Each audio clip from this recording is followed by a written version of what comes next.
Hi, this is Karthik and welcome to another Varsity video. This video is a continuation of the Careers in Finance series.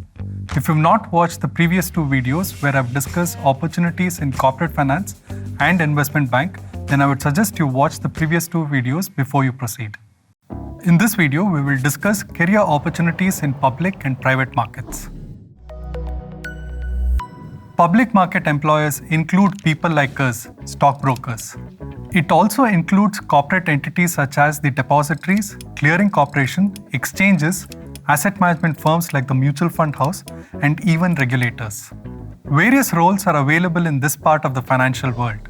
For example, if you're talking about stockbrokers, then there are roles available in process, compliance, risk management, customer service, dealing, business intelligence, sales, and marketing. Of course, technology plays a very big role here. So you also have an option to build a tech career in the financial domain. People refer to this as the fintech career path. The asset management industry, mainly the mutual fund house, is a very big employer in the public market space. Apart from all the jobs that are available with the stockbroker, a mutual fund house also has opportunities in the area of fund management. You can explore career opportunities in money management and everything around money management. Such roles typically involve equity research, financial modeling, and portfolio management.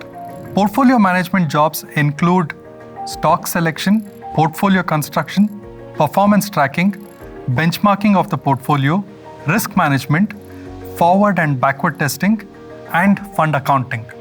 Most of these roles report directly or indirectly to the Chief Investment Officer of the asset management company. The typical journey starts as an analyst, and you then progress on to become a senior research analyst,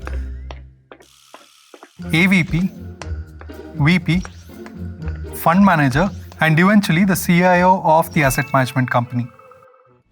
A career in fund management can be extremely rewarding if you carefully plan your steps. By the way, one way to progress yourself into becoming a fund manager or a CIO is by starting out as a sector specialist. For example, you could start out as a sector specialist in oil and gas, and over time you can add telecom to your portfolio. The moment you start specializing in multi-sectors, your path to becoming a fund manager or CIO becomes easier. Again, the skills that you would need to crack a job at an asset management company would include financial statement analysis, equity research, and financial modeling. Of course, skills in Excel is mandatory. Apart from all these things, you also need excellent communication skills. A CFA certification adds a lot of weight to your resume and increases the odds of you getting a job with an asset management company. Asset management goes beyond mutual funds.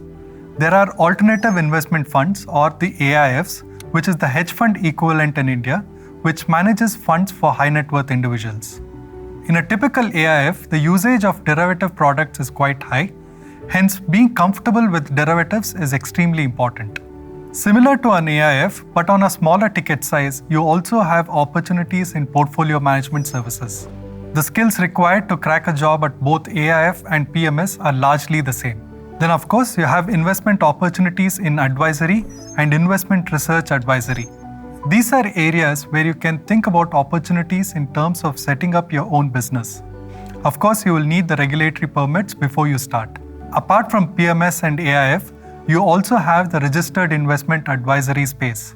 This is an area where you can think about setting up your own company. Of course, needless to say, before you start, you will have to procure the necessary license from SEBI. Work here mainly involves investment advisory and research targeted towards individual retail investors. So in summary, if you're looking for opportunities in public market space, then the big employers include the mutual fund house, stockbrokers, depositories, exchanges. There are opportunities with AIFs and PMS as well. I'll end this video series by briefly touching upon VCs and PEs, mainly in the private market space. Private equity, on the other hand, invests a much larger stake in a mature business.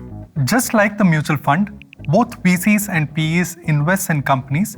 It's just that the companies they invest are in the private markets. As an analyst working for a VC or a PE, you will need all the skills that an analyst at a mutual fund would have. But given the fact that most of the investments in PE and VC is in the private market, access to information is limited, which means to say you need to be really good with secondary market research.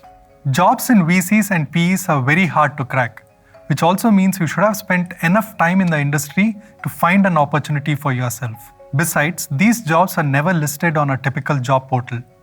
These opportunities usually float within small circles. So in a sense, you will have to socialize your resume and find or create opportunities for yourself. So don't forget that one extremely important skill that will help you throughout your career: good interpersonal and social skills. Over the last 3 videos, I've touched upon career opportunities in corporate finance, investment banking, and public and private markets. Apart from these 3 areas, there are 3 other areas which are equally important, and they are insurance, credit rating, and legal. Do let me know if you'd like a video on career opportunities in these areas by commenting below, and I'll be happy to make a video for you. I'll see you guys in the next video.